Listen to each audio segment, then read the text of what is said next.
Prends soin de ton âme comme tu prends soin de ton corps. Épictète. Mise en situation intrigante.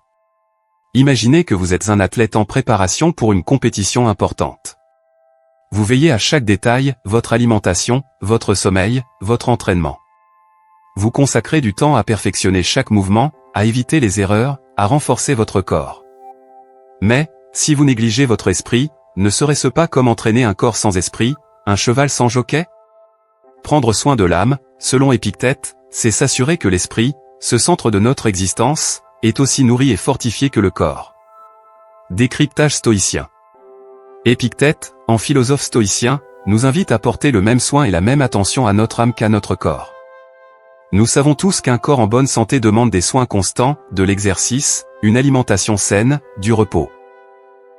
Pourtant, dans notre société moderne, l'âme, cette partie intangible et profonde de nous-mêmes, est souvent laissée de côté. Le stoïcisme nous enseigne que l'âme doit être cultivée à travers la réflexion, la vertu, et la maîtrise de soi. Les pensées et les émotions négatives, les désirs excessifs, les peurs irrationnelles, tout cela pèse sur notre âme, tout comme une mauvaise alimentation ou un manque d'exercice affecte notre corps. Prendre soin de son âme, c'est donc s'assurer qu'elle reste saine, équilibrée et en harmonie avec les principes de la vertu. Application dans le monde moderne. Dans un monde où l'apparence physique et la réussite matérielle sont souvent mises en avant, il est facile d'oublier l'importance de la santé intérieure. Le stress, les émotions négatives, et l'agitation mentale sont omniprésents, mais très peu prennent le temps de nourrir leur âme. Prendre soin de son âme, c'est s'accorder des moments de calme et de réflexion, méditer sur nos actions et nos choix, cultiver des pensées positives et alignées avec nos valeurs. Cela passe aussi par l'apprentissage de la maîtrise des émotions et par l'effort constant de vivre selon nos principes les plus élevés.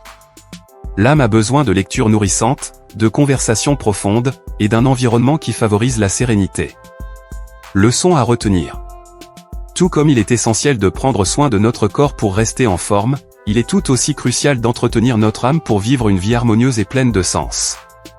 La vraie santé réside dans l'équilibre entre le physique et le spirituel.